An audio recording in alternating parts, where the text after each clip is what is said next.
He kaupapa whakarau ora reo a te kāhu kōrako e whakarau ora ana i te reo Māori i wainganui ngā whānau o Hauraki. I whai te kaupapa nei i te ono te kau mano tāra i te mātāwai. Hei tā te o Kiwa McLean ko te nuinga o ngā tauira o te kaupapa. Nō wa hoke atu i te rohe o Hauraki. Nā kōrekoreko. Arā te kōrero tamaiti a kona i te kāinga tūana ki te marae tauana. He momo wana ki raro i te marau o te whānau. Aha ko tipu a mātou tamariki katoa ki ngā kōhanga reo, kura kaupapa, whare kura, whare wānanga, noho ki waho mātou whānau i te rohe nei. Ko ia pū te take i whakarangia te wānanga reo o te kahu kōrako. Kia whakaakongia te reo ake, ngā tikanga ake me ngā hītōria o Hauraki whānui.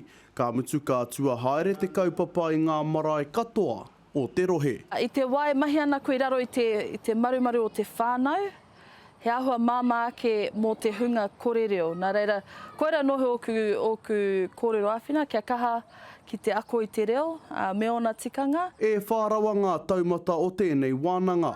Pipi paupau mai, rangatahi mai, pākeke mai, kaumātua mai anō hoki. E pai tonu ana me nā kaore o reo.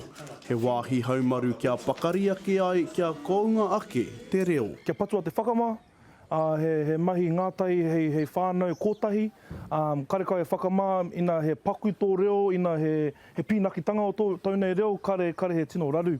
E whā ngā wānanga ka whakatūria i ngā hararei kura tau atu tau mai, kia whai wā ai ngā uri ki te ako i tō rātau haurakitanga. Pia tātou mai rā! Me te ahakua ki te angahua i e nei tau e toru. Ono te kaumano tāra i hoaturia e te mātāwai, nā ko nākua kore he nama ki te ako i tō rātau anō reo. Kei te kōrero rātau te reo ki te kāinga, ka kore e waiho mō enei wānanga anahe, kei te tino piritata a mātou tamariki nai nei, ko wai rātau, nōwhia rātau, me tō rātau hononga ki a rātau. Kuira ngā tino hua, kua puta. Hei te rua te kaumā whao tēnei marama ka tū te wānanga e haere ake nei ki kōrau nui marae i te upoko o te ika. Nā te nui o Hauraki e noho ana ki tērā whaitua, e ke ana te kōrero ko te reo.